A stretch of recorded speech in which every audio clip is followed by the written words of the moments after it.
saudara-saudari, juga anak-anak yang terkasih dalam Tuhan Yesus Kristus. Selamat hari Minggu, selamat berjumpa kembali dalam Kebaktian Minggu GKI Peterongan, Semarang. Sesaat lagi kita akan bersama memulai Kebaktian Minggu kita, tapi mari kita simak terlebih dahulu tayangan Warta Jemaat minggu ini.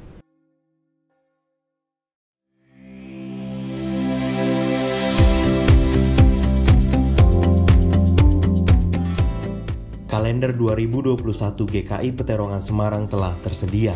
Bagi saudari-saudara yang belum sempat mengambil, bisa mengambil di kantor tata usaha gereja pada tanggal 21 sampai 23 dan 28 sampai 30 Desember 2020 pada jam kerja pukul 8 sampai 16 waktu Indonesia Barat. Mohon memakai masker ketika mengambil kalender. Kebaktian akhir tahun Kamis 31 Desember 2020 hanya ditayangkan sekali secara recorded live di kanal YouTube GKI Peterongan pada pukul 19 waktu Indonesia Barat atau pukul 7 malam. Disiarkan juga di Radio Iktus 96.5 FM pada pukul 20 waktu Indonesia Barat atau pukul 8 malam. Setelah itu, rekaman kebaktian dapat dilihat kembali dengan bebas di kanal YouTube GKI Peterongan mulai tanggal 2 Januari 2021. Kebaktian Tahun Baru, Jumat 1 Januari 2021, ditayangkan seperti biasa di kanal YouTube GKI Peterongan sepanjang hari setelah pukul 6 waktu Indonesia Barat. Disiarkan juga di Radio Iktus 96.5 FM pada pukul 17 waktu Indonesia Barat atau pukul 5 sore. Kebaktian Epifani, Minggu 3 Januari 2021, ditayangkan hanya sekali secara live streaming di kanal YouTube GKI Peterongan pada pukul 9.30 waktu Indonesia Barat. Dalam kebaktian ini akan dilayankan pelantikan tenaga pelayanan gerejawi atas diri Saudari Yusika Elbasia. Kebaktian ini akan disiarkan ulang pada hari yang sama pukul 17 waktu Indonesia Barat atau pukul 5 sore melalui siaran Radio Iktus 96.5 FM.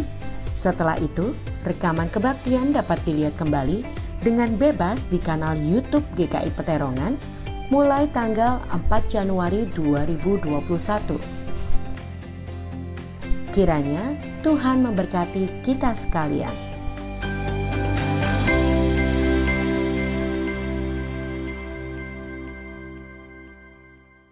Demikian Warta Jemaat minggu ini. Kini saya mengajak setiap kita untuk mengambil waktu teduh sejenak sebelum kita memasuki ibadah kita hari ini.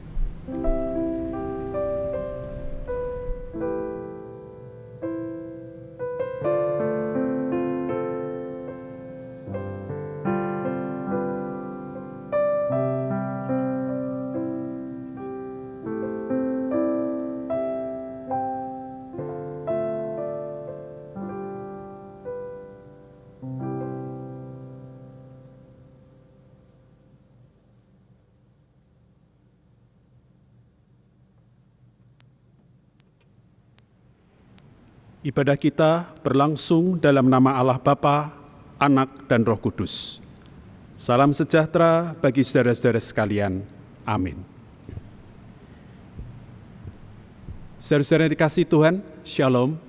Pada hari ini kita kembali menikmati akan ibadah meskipun secara online. Tema yang akan kita renungkan yaitu sisi gelap Natal. Kita masih ada di dalam suasana Natal. Sisi gelap Natal yang menggambarkan tentang kekakuan dunia, kedinginan dunia, dan hilangnya damai sejahtera. Nah, kita akan coba lihat secara lebih mendalam lagi berdasarkan dari kitab Injil yang nanti akan kita renungkan. Mari kita akan memulai dengan satu pujian, Dunia Kedinginan.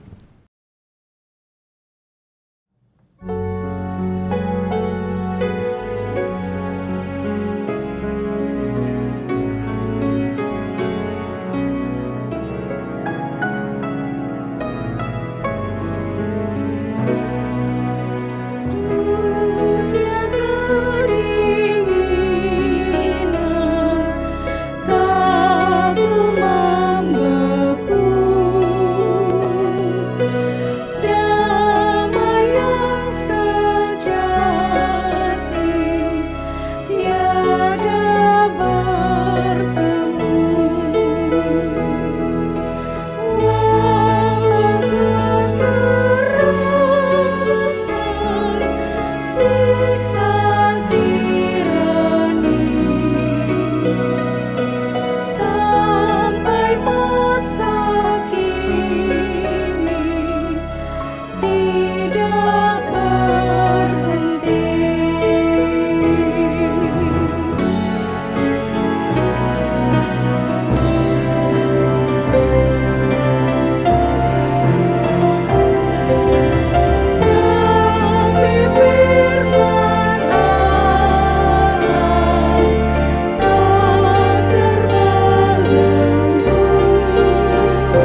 mari kita akan berdoa menghadap Tuhan untuk mengakui segala dosa kita. Mari kita berdoa. Bapa di dalam surga, kami saat ini menghadap Engkau dengan menyadari bahwa dunia kami yang dingin dan beku, dunia kami yang penuh dengan kekerasan, itu pun juga menjadi bagian dalam kehidupan kami. Kami sebagai anak-anak-Mu masih banyak melakukan hal-hal yang tidak berkenan di hadapan-Mu. Bahkan di dalam kondisi yang sekarang ini pun, kami sebagai anak-anak-Mu masih kurang dapat untuk dapat memuliakan nama-Mu, baik itu di dalam perkataan kami, baik itu di dalam perlakuan kami, baik itu di dalam pikiran kami. Oleh sebab itu Tuhan, kami datang kepadamu, merendahkan hati dan mohon pengampunan-Mu. Kiranya kasih-Mu memulihkan kami dan menggairahkan kehidupan spiritualitas kami, supaya hidup kami boleh senantiasa memancarkan kasih Tuhan dan boleh senantiasa memuliakan nama-Mu. Terima kasih Tuhan. Kami berdoa menyerahkan semuanya di dalam nama Tuhan Yesus Kristus, Juru Selamat kami yang hidup. Haleluya. Amin. Berita anugerah diambil dari Yohanes pasal yang ke-11 ayat yang ke-25 sampai 26. Akulah kebangkitan dan hidup. Barang siapa percaya kepadaku, ia akan hidup walaupun ia sudah mati. Dan setiap orang yang hidup dan yang percaya kepadaku tidak akan mati selama-lamanya. Syukur pada Allah bahwa di dalam Kristus kita semua telah diampuni.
Saudara, mari kita akan masuk di dalam firman Tuhan dan kita akan berdoa, mohon Roh Kudus Tuhan menerangi hati pikiran kita.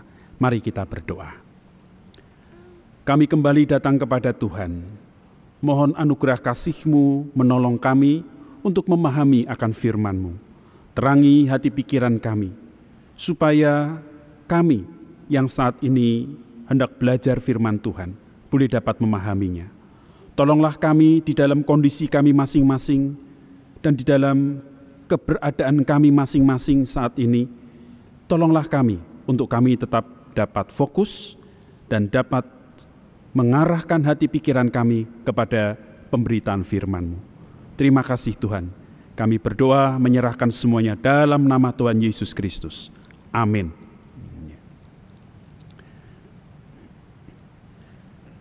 Saudara dikasihi Tuhan, pada hari ini kita akan merenungkan satu bagian firman Tuhan yang akan diambil dari Matius pasal 2 ayat yang ke-13 sampai yang ke-18. Firman Tuhan berbunyi demikian. Setelah orang-orang Majus itu berangkat, nampaklah malaikat Tuhan kepada Yusuf dalam mimpi dan berkata, "Bangunlah, ambillah anak itu serta ibunya, larilah ke Mesir dan tinggallah di sana sampai aku berfirman kepadamu, karena Herodes akan mencari anak itu untuk membunuh dia." Maka Yusuf pun bangunlah, diambilnya anak itu serta ibunya malam itu juga, lalu menyingkir ke Mesir dan tinggal di sana hingga Herodes mati. Hal itu terjadi supaya genaplah yang difirmankan Tuhan oleh Nabi, "Dari Mesir kupanggil anakku." Ketika Herodes tahu bahwa ia telah diperdayakan oleh orang-orang Majus itu, ia sangat marah. Lalu ia menyuruh membunuh semua anak di Betlehem dan sekitarnya, yaitu anak-anak yang berumur 2 tahun ke bawah, sesuai dengan waktu yang dapat diketahuinya dari orang-orang Majus itu. Dengan demikian genaplah firman yang disampaikan oleh Nabi Yeremia. Terdengarlah suara di Rama, tangis dan ratap yang amat sedih. Rahel menangis anak-anaknya dan ia tidak mau dihibur, sebab mereka tidak ada lagi. Demikianlah firman Tuhan.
Ya, saudara-saudara yang dikasihi Tuhan, dark side of Christmas, sisi gelap dari Natal.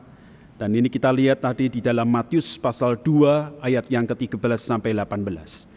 Nah, saudara-saudara yang dikasihi Tuhan, ada sebuah kisah, konon ceritanya menjelang akhir tahun di dunia iblis sedang diramaikan oleh obral besar melalui penjualan online, saudara-saudara. Banyak yang dijual dan murah-murah.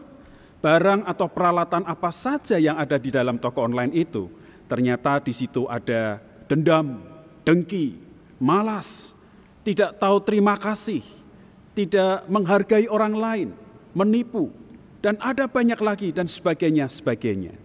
Nah, saudara kasih Tuhan, namun dari sekian banyak peralatan yang dijual, tampak ada satu barang yang viewernya itu terbesar. Dan bahkan rate penjualannya itu paling tinggi. Dan kemudian barang itu ternyata bintangnya tidak lagi diberikan 5, lebih dari 5. Sedangkan testimoninya ada ribuan. Semuanya enggak ada yang tidak puas. Semuanya puas. Nah, barang apa itu saudara kasih Tuhan? Nah, ternyata saudara dikasih Tuhan, barang itu kecil dan sederhana.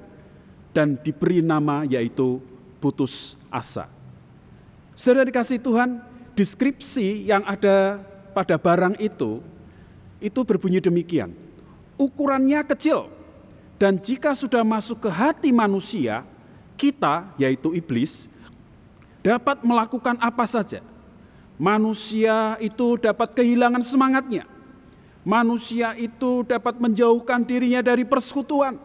Manusia itu dapat menjadi apatis, pesimis, melihat segala sesuatu hanya negatif melulu. Tidak sabar, tidak ada motivasi, tidak bertujuan dalam kehidupan spiritualitasnya. Lalu di sini juga dikatakan mengalami kematian, tetapi bukan mati fisik. Karena kalau mati fisik pasti nggak laku. Melainkan mati iman dan mati harapan secara pelan-pelan. Lalu di akhir dari testimoni itu, dari deskripsi itu berkata, sukses buat Anda. Demikian deskripsi alat putus asa tersebut dibuat. Nah, saudara kasih Tuhan, dari kisah imajinatif ini ingin menyampaikan satu pesan, yaitu bahwa putus asa adalah sesuatu yang mudah menjadi bagian dalam kehidupan manusia. Iblis memakai keputusasaan supaya dalam kehidupan kita sebagai manusia mengalami spiritualitas yang ngedrop atau kehilangan persekutuan dan sebagainya. Maka jangan heran saudara-saudari kasih Tuhan, jika kita menemukan saudara-saudara kita atau teman-teman kita di dalam kehidupan spiritualitasnya mereka nanggung hanya setengah-setengah saja, tidak total di dalam membangun kerohaniannya, bahkan boleh dikatakan mandek dalam membangun spiritualitasnya. Apalagi dengan kondisi yang sekarang ini, saudara-saudari kasih Tuhan, pandemik, satu kondisi yang membuat kita semua ini sekarang serba online. Natalan kehilangan pertemuan fisik, rasanya tidak ada gregetnya. Kita merasa tidak mantep, semua pertemuan serba online, perjamuan kudus juga online. Dan kita merasa tidak khidmat. Dan itu saudara kasih Tuhan mempengaruhi kehidupan spiritualitas kita. Ditambah dengan segala kesulitan-kesulitan yang ada sekarang ini. Kita melihat ada orang-orang yang saat ini mengalami kesulitan. Ada yang kehilangan pekerjaan. Ada yang saat ini sedang merintis pekerjaan yang baru dan sebagainya, saudara kasih Tuhan. Disinilah maka iman dan spiritualitas kita diperhadapkan dengan satu gangguan-gangguan. Dan hal itu akan mempengaruhi pertumbuhannya sehingga bisa stagnan, kegairahan yang ada di dalamnya bisa berkurang dan akhirnya mengalami penurunan iman. Putus asa dapat merusak relasi kita dengan Tuhan dan juga dengan sesama. Nah, saudara kasih Tuhan, namun putus asa adalah salah satu dari kondisi sisi gelap kehidupan kita. Karena seperti yang tadi kita lihat di dalam pujian, bahwa dunia ini dingin, damai sejahtera itu tiada bertemu. Ada wabah kekerasan, dan bahkan di sini dikatakan hati itu yang beku, susah untuk mencair. Inilah gambaran dari sisi gelap kehidupan kita sebagai manusia-manusia yang hidup di dunia ini. Masa-masa kelam dan gelap tidak mudah untuk dijalani, sebab terkadang kita dapat terjebak di dalamnya dan kita rasanya tidak dapat berbuat apa-apa.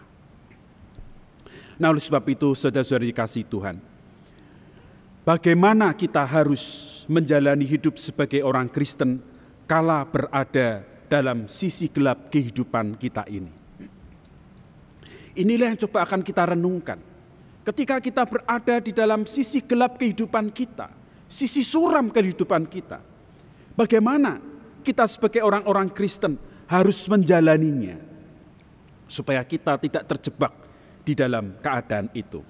Saudara kasih Tuhan, ada satu hal yang perlu coba kita renungkan, pikirkan, yaitu menempatkan sisi gelap atau sisi suram kehidupan kita dalam perspektif. Jadi saudara kasih Tuhan, bagaimana kita menjalani hidup sebagai orang Kristen kala kita berada dalam sisi gelap, kala ada di dalam sisi suram.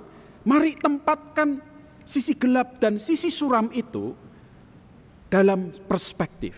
Apa itu maksud? Maksudnya saudara kasih Tuhan, menempatkan dalam sebuah perspektif, artinya di situ ada satu nilai-nilai firman Tuhan dan pemahaman-pemahaman tentang Tuhan. Baik itu sifat Tuhan, karakter Tuhan, perbuatan-perbuatan Tuhan.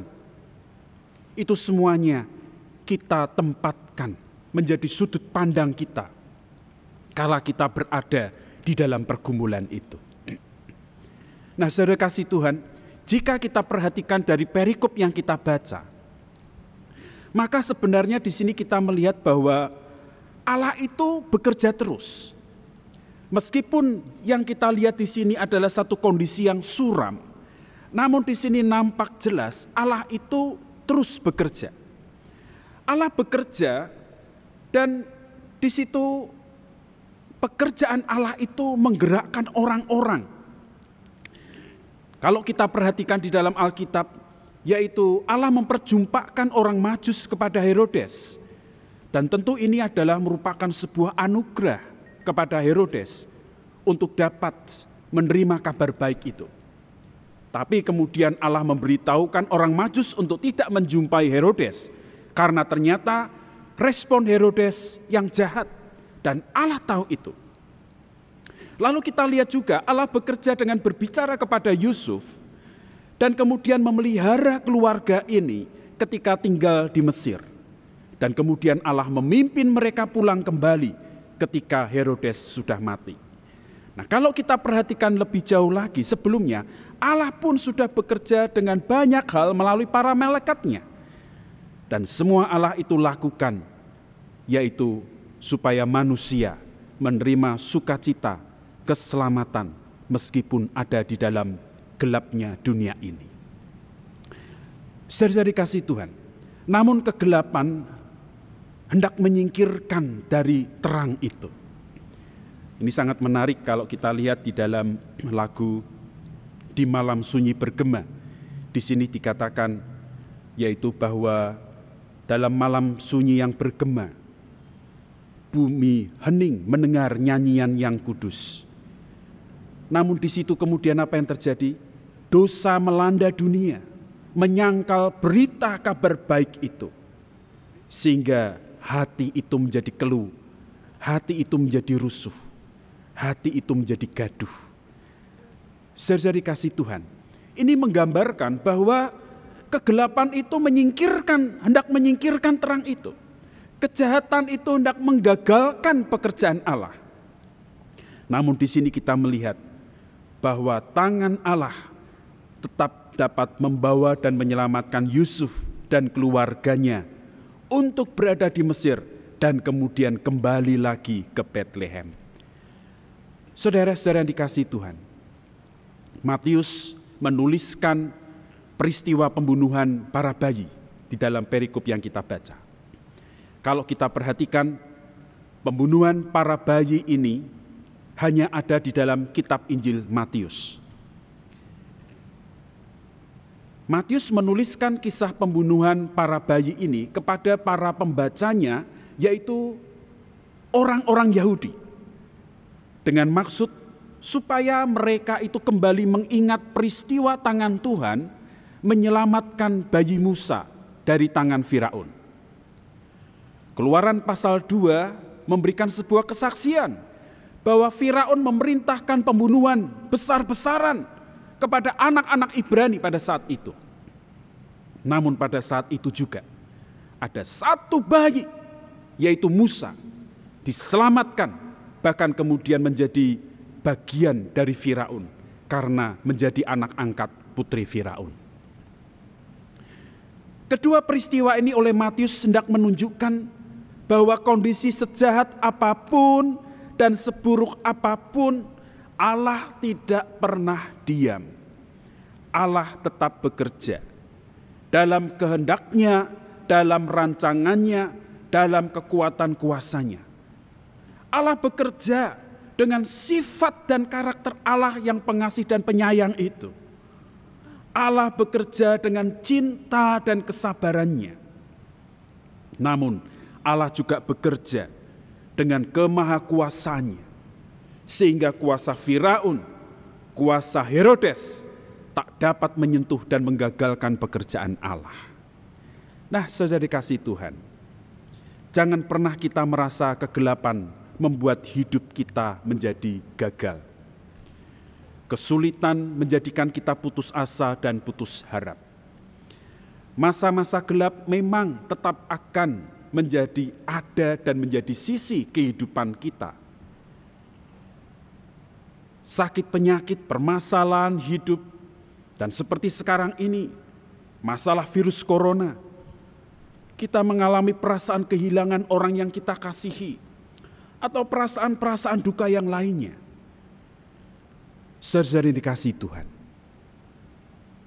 selama kita di dunia, sisi kelam dan suram itu akan selalu ada. Namun ketahuilah, Allah tetap bekerja dan memelihara hidupku dan hidupmu. Allah tetap bekerja dan Allah tetap tidak berdiam diri. Sisi suram atau gelap masih ada dalam hidup kita. Namun seringkali bertujuan supaya kita sadar tentang Tuhan. Tuhan ingin segala beban dan sisi suram ini kita tempatkan pada perspektif Allah untuk kita makin bertumbuh dalam keyakinan dan dalam iman kita. Kita perlu belajar dari kerendahan hati keluarga Yusuf dalam menjalani kehidupan keluarga yang seakan senantiasa berada di dalam sisi gelap itu. Kerendahan hati dan ketaatan keluarga Yusuf membuat mereka makin mengalami Tuhan dan mengenal dalam dan mengenal semakin dalam. Saya yakin nilai-nilai kerajaan Allah itu hidup dalam keluarga ini. Sebagai manusia, mereka tidak memusatkan pada diri sendiri, sehingga tidak memiliki ruang untuk marah atau berkeluh kesah. Mereka justru menempatkan otoritas Allah, yaitu firman Allah sebagai pusat hidup mereka, dan menjalaninya dengan berpandukan firman itu ketika mereka berada di dalam sisi gelap kehidupan mereka. Saudara kasih Tuhan, ada sebuah buku berjudul The Dark Night of the Soul. Seorang bernama John menuliskan demikian. Sepanjang hidup, bila seorang mau makin dekat dengan Allah, akan menghadapi fase kehidupan yang gelap. Ia harus menempuh perjalanan iman dalam gelap dan kemurnian. Ia harus bertahan dalam doa dan firman dan melakukan kebenaran. Namun banyak orang Kristen tidak mau memahaminya dan memilih menyerah. Saudara, perkataan Jones ini mengingatkan kepada kita. Mari kita tempatkan sisi kelam atau sisi gelap hidup kita itu pada perspektif Allah. Supaya di situ kita memahami bahwa sisi gelap kehidupan itu merupakan fase-fase kehidupan yang harus kita tempuh dalam iman, dalam doa dan firman. Oleh sebab itu, mari biarkan kita bertumbuh di dalam fase-fase yang gelap itu. Supaya dengan demikian kita banyak mengalami Tuhan dan makin dekat kepada Tuhan. Nah, saudara kasih Tuhan, itulah yaitu tentang bagaimana kala kita menjalani kehidupan di sisi gelap, pada saat kita mengalami kesulitan, apa yang harus kita lakukan? Mari kita tempatkan sisi gelap atau sisi kelam kehidupan kita itu dalam perspektif Allah, di mana di situ menjadi sudut pandang kita untuk terus menjalani kehidupan di dalam masa-masa suram itu. Nah, saudara kasih Tuhan, namun tidak hanya menempatkan sisi gelap atau kelam itu dalam perspektif Allah. Hal yang perlu kita perhatikan lagi yaitu bahwa ketika kita berada di dalam sisi gelap dan kelamnya kehidupan, maka kita perlu menempatkan sisi gelap dan kelam kehidupan kita itu pada kehadiran Allah. Saudara kasih Tuhan, inilah yang perlu ada di dalam kesadaran diri kita tentang kehadiran Allah. Allah yang maha hadir. Allah tidak hanya jauh di sana, tetapi Allah itu ada dan menjadi bagian dalam kehidupan kita. Allah yang hadir di dalam kehidupan kita. Saudara-saudara di dalam Tuhan Yesus Kristus, pembunuhan bayi terjadi karena kelahiran Yesus. Sebagian orang berpikir demikian. Namun tidak demikian. Banyak pilihan yang harusnya bisa dilakukan oleh Herodes selain membunuh anak-anak pada saat itu. Namun Herodes memilih untuk melakukan pembunuhan anak-anak, di mana hal itu oleh Matius dikaitkan dengan perjanjian lama. Dan hal ini juga menggambarkan tentang kelam dan gelapnya hati Herodes. Menggambarkan karakter Herodes. Ketika Herodes mengambil keputusan membunuh anak-anak di bawah usia 2 tahun, itu menunjukkan karakternya Herodes. Itu menunjukkan kegelapan hati dari Herodes. Nah, kalau kita lihat lebih dalam, siapa Herodes? Herodes adalah seorang yang mendapatkan kepercayaan oleh kerajaan Romawi. Dia dipilih untuk menjadi raja.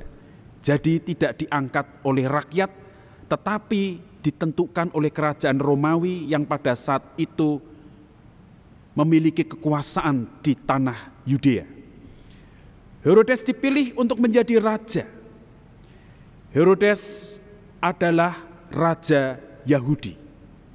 Nah, namun saudara dikasih Tuhan, ternyata Herodes ini adalah orang yang senantiasa bersekutu dengan kerajaan Romawi, sehingga dia tidak banyak disukai oleh orang-orang Yahudi.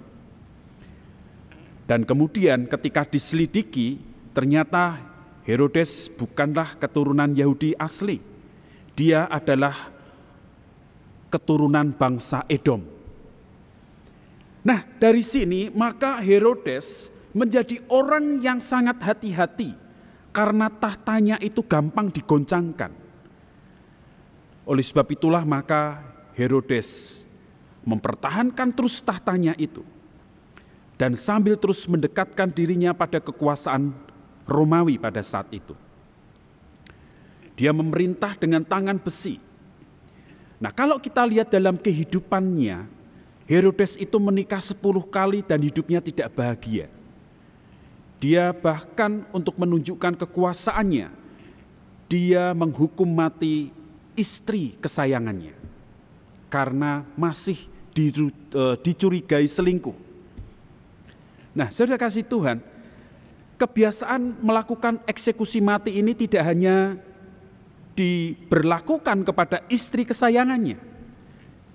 Dia juga mengeksekusi mati saudara iparnya, ibu mertuanya, pamannya, dan hal yang menggemparkan pada saat itu, Herodes mengeksekusi yaitu 3 dari 14 anaknya, dan salah satu adalah anak sulungnya.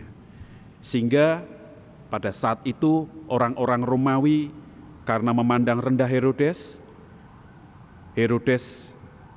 diberikan lontaran guyonan, yaitu menjadi anak Herodes tidak enak, lebih enak menjadi babinya Herodes. Kenapa, saudara? Karena Herodes tidak mau makan babi, dia pantang terhadap babi.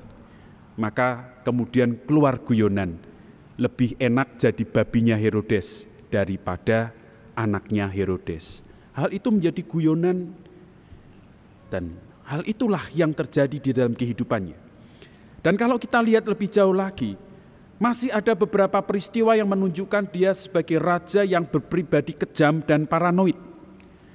Bahkan dalam catatan terakhir, ketika dia merasa jika kematiannya itu nanti tidak akan dihadiri oleh banyak orang, lalu kemudian dia mengurung 1 anggota keluarga dari setiap rakyatnya, lalu dikurung, sehingga ketika nanti dia mati, adiknya diminta untuk membunuh setiap dari 1 anggota keluarga itu, supaya keluarga-keluarga itu berduka, bukan berduka atas kematiannya, tapi berduka karena kematian anggota keluarganya.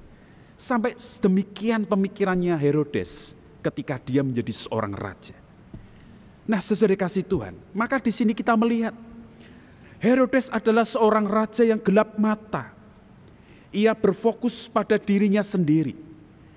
Dia terbenam dalam dirinya sendiri dan menganggap orang lain itu tidak berarti.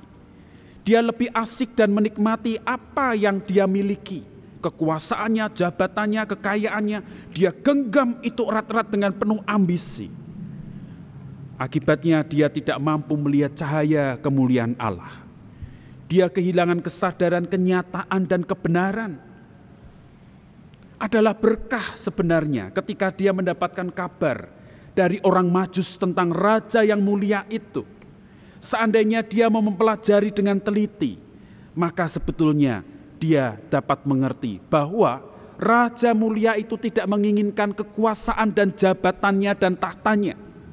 Raja mulia menginginkan hatinya supaya ada damai sejahtera.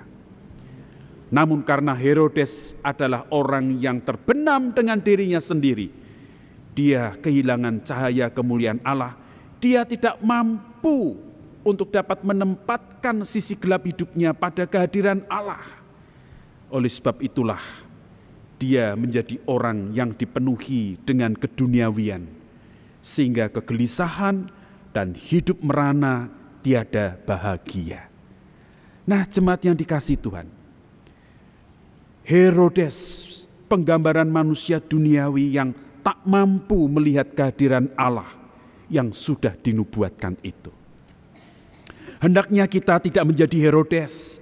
Hendaknya kita tidak menjadi orang yang berkarakter seperti Herodes, dengan ambisinya dan dengan kegelapan hatinya. Firman Tuhan mengajak, mari kita memahami bahwa Allah itu adalah Allah. Allah yang dekat dengan anak-anaknya. Allah ingin menyatukan dalam kehidupan anak-anaknya. Allah yang ingin menyatukan kehidupan dengan umatnya. Mari, inilah yang kita coba perhatikan.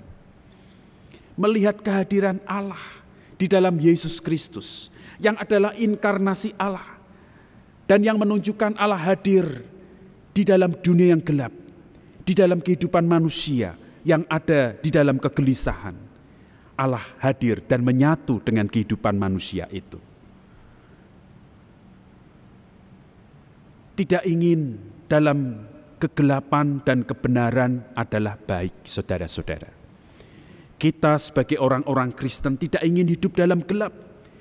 Kita tidak ingin hidup di dalam ketidakbenaran. Kita ingin hidup dalam kebenaran. Kita ingin hidup di dalam terang. Namun keinginan itu seringkali akhirnya menyangkali siapa diri kita. Keinginan itu akhirnya menyangkali bahwa kita sebetulnya ada di dalam dunia yang gelap. Kita adalah manusia yang berdosa. Kita perlu menempatkan sisi gelap kehidupan itu pada kehadiran Allah. Supaya dengan kesadaran bahwa kita adalah manusia yang berada di dalam kekelaman ini, maka kita dapat merasakan Allah yang hadir itu dan yang menyatu dengan kehidupan kita. Kesadaran bahwa Allah hadir dalam kegelapan hidup kita, bukankah itu terjadi di dalam kehidupan Paulus yang sebelumnya adalah Saulus?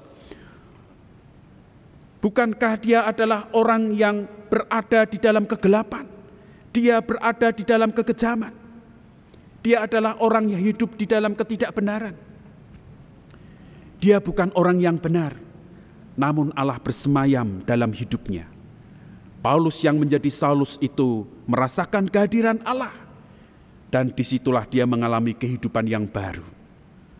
Bukankah Yesus yang adalah inkarnasi Allah itu hadir dalam kehidupan Petrus yang sudah menyangkal 3 kali? Dan Yesus memberikan kepercayaan kepadanya. Petrus menyadari akan kegelapan hidupnya, dan dia mau mengasihi Tuhan dengan sungguh-sungguh. Bukankah Yesus hadir dalam kehidupan orang-orang yang masih dalam sisi gelap? Sakius si pemungut cukai, Matius pemungut cukai, wanita Samaria, dan masih banyak lagi. Semuanya menjadi sebuah kesaksian Allah yang hadir membawa pemulihan dan pengampunan. Saudara-saudara, jangan pernah malu sebagai orang berdosa, namun haruslah malu jika tetap dalam dosa. Allah hadir untuk orang berdosa, dan Allah ingin perubahan-perubahan dalam hidup dari orang-orang itu. Max Lucado dalam bukunya Just Like Jesus mengatakan, Tuhan menerima kita apa adanya, tetapi tidak membiarkan kita seadanya. Tuhan ingin kita berubah, pikiran kita, perilaku kita, untuk hidup seperti Kristus. Itulah yang Allah inginkan.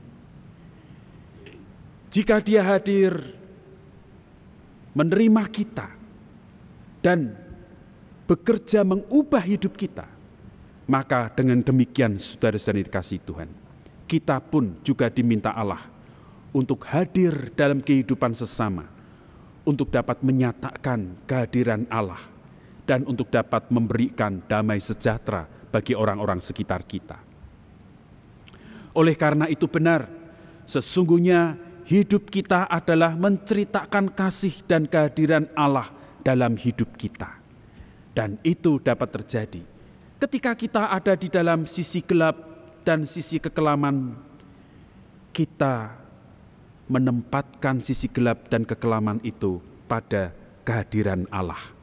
Disitulah kita dapat menyaksikan kepada orang lain tentang Allah yang hadir dalam kehidupan kita. Saudara dikasihi Tuhan, sebagai penutup saya hendak menceritakan sebuah kisah yang saya dengar dari kesaksian seorang pendeta, dan saya ingin mengkisahkan ulang. Di mana seorang pendeta itu adalah kakak kelas saya pada saat itu. Saat dia dan temannya pergi keluar, mereka kemudian berhenti dan makan di sebuah warung makan. Saat menunggu makanan datang, seorang pengamen itu masuk ke dalam warung makan itu. Dan kemudian dia datang dan menuju ke meja sebelah, namun kemudian ditolak. Tampilannya tidak meyakinkan. Namun kemudian sang pengamen itu datang ke meja dari kedua rekan hamba Tuhan ini. Permisi Pak. Lalu dia hendak menyanyi. Namun ketika dia hendak menyanyi, kedua rekan hamba Tuhan ini mengatakan, oh enggak. Kedua rekan hamba Tuhan ini pun juga menolak untuk orang itu menyanyi. Namun tiba-tiba salah satu dari rekan hamba Tuhan ini mengatakan, duduk aja mas, silahkan. Lalu si orang pengamen itu agak bingung. Silahkan duduk aja mas, ayo silahkan, mau milih menu makan apa, ayo. Lalu orang itu yang dalam kekikukan duduk menjadi satu meja dengan kedua rekan hamba Tuhan itu. Singkat kata, orang itu kemudian makan, selesai makan, lalu dia mengucapkan terima kasih dan mengatakan, apakah saya perlu membayar dengan menyanyi?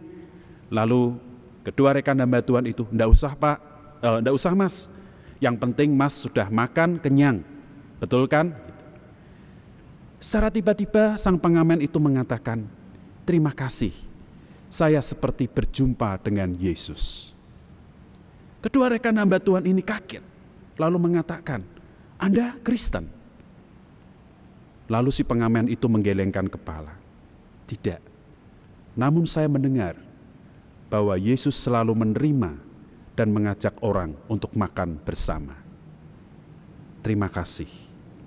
Lalu pengamen itu pergi. Saudara-saudara dikasihi Tuhan, kapan kita menampilkan Yesus dalam kehidupan kita? Sebagai penutup, saya hendak memberikan penyimpulan.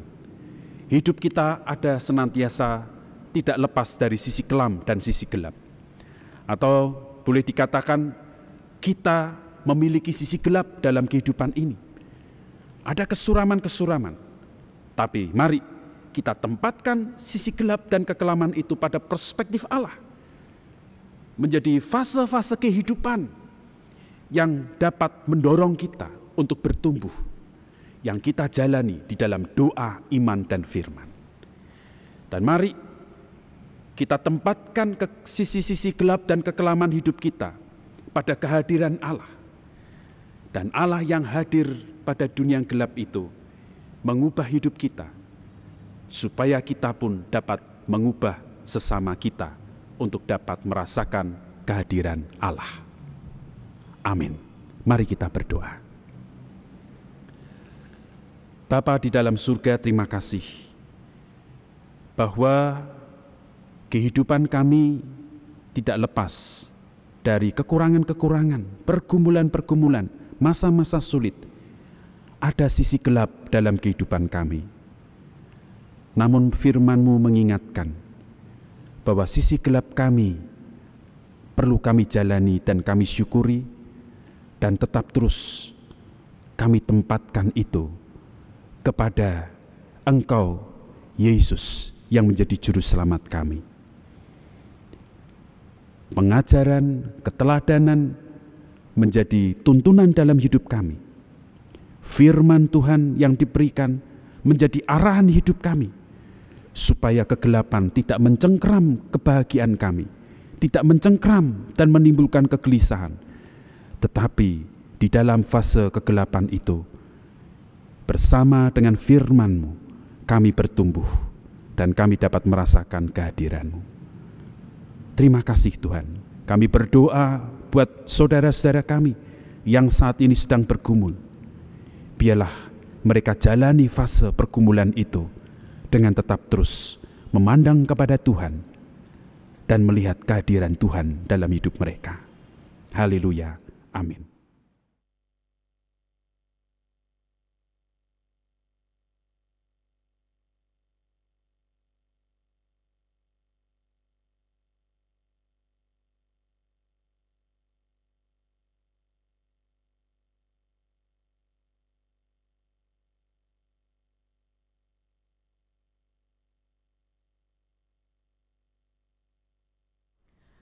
Marilah dengan hati yang terarah pada Kristus, kita ikrarkan kembali janji baptisan kita menurut pengakuan iman rasuli yang berbunyi demikian.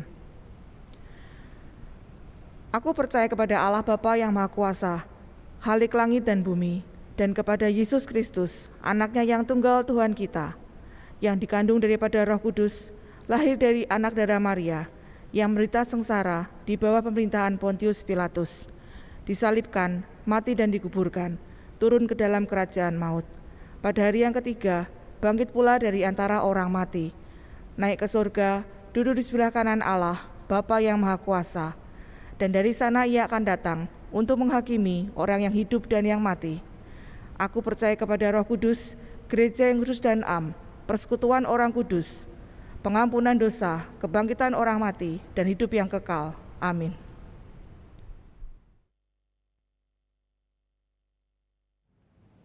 Saudara-saudara, mari kita menaikkan doa syafaat kita. Bapa di dalam surga, kami berdoa untuk kondisi yang saat ini masih dihadapi oleh anak-anak-Mu, bahkan oleh umat-Mu di seluruh dunia, yaitu pandemi COVID-19. Kami mohon kiranya Tuhan yang Maha Hadir menolong dan menguatkan kami, dan biarlah oleh kuasa Roh Kudus-Mu, kami pun senantiasa dengan penuh keyakinan memandang kepada Tuhan. Bila saat ini ada saudara kami yang sedang bergumul dengan pekerjaan dan kehidupan ekonomi keluarga, Tuhan, janganlah biarkan saudara-saudara kami dalam keputusasaan. Hati yang berharap kepada Tuhan dan percaya Tuhan tetap bekerja, kiranya menjadi bagian dalam perjalanan iman mereka.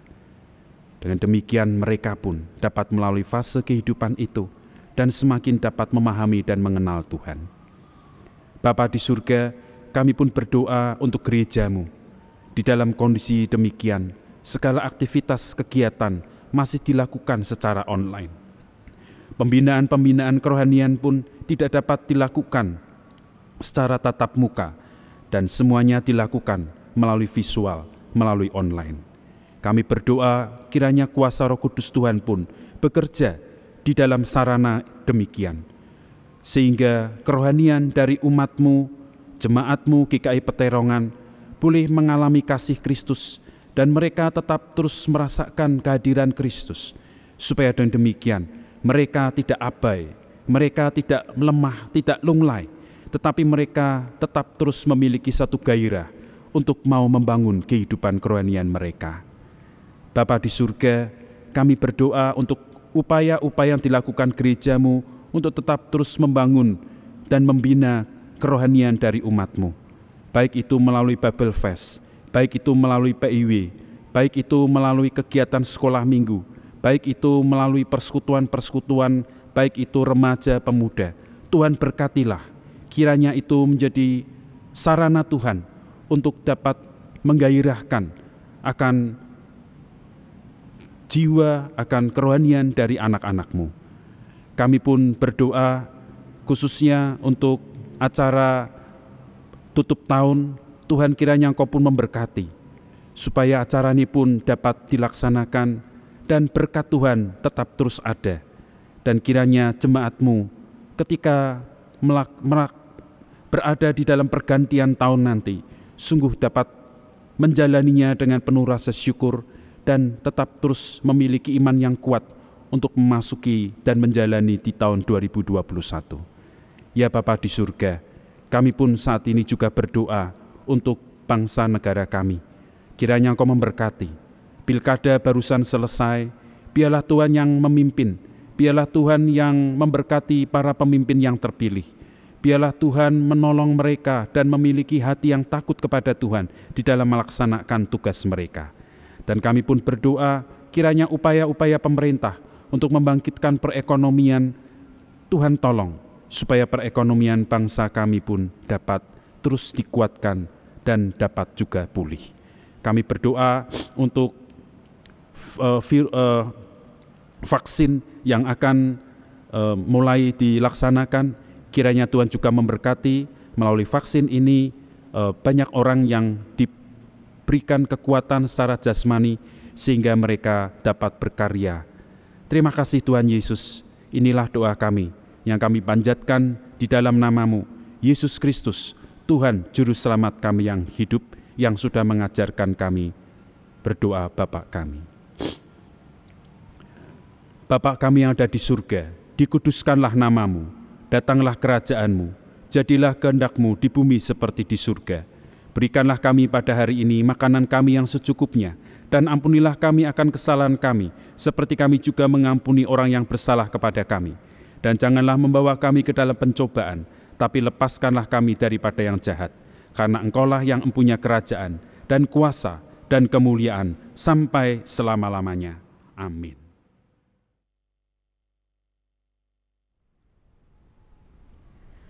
Kini kita bersama diajak untuk menyatakan syukur kita kepada Tuhan melalui persembahan.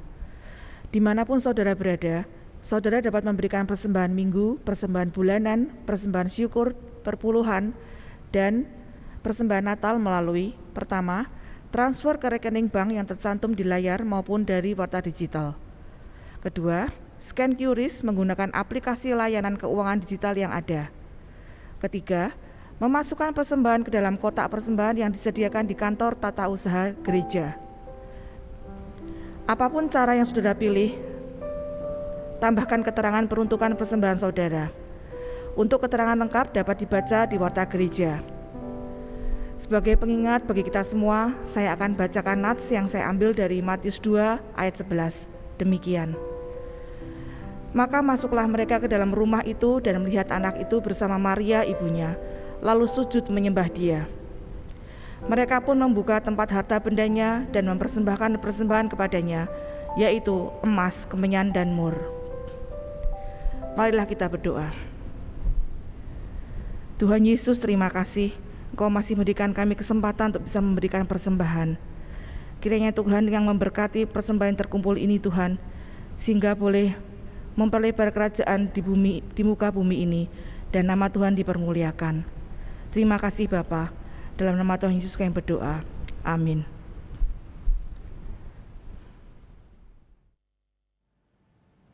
Saudara dikasihi Tuhan, pada saat ini kita akan mengakhiri akan ibadah kita pada hari ini.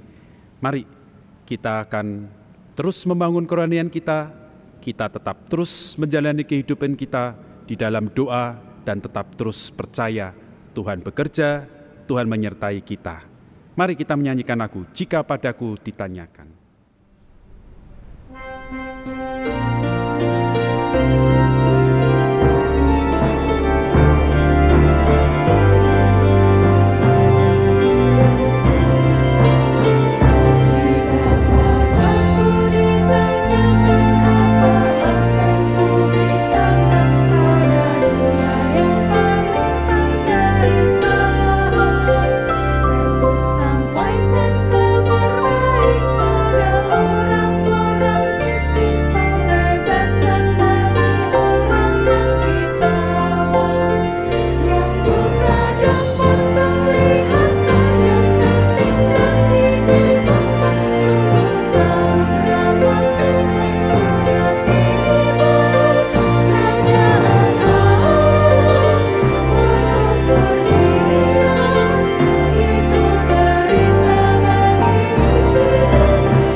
Saudara, arahkanlah hatimu kepada Tuhan dan terimalah berkat Tuhan. Tuhan memberkati kita dan melindungi kita. Tuhan menyinari kita dengan wajah-Nya dan memberi kita kasih karunia. Tuhan menghadapkan wajah-Nya kepada kita dan memberi kita damai sejahtera dari sekarang sampai selama-lamanya. Amin.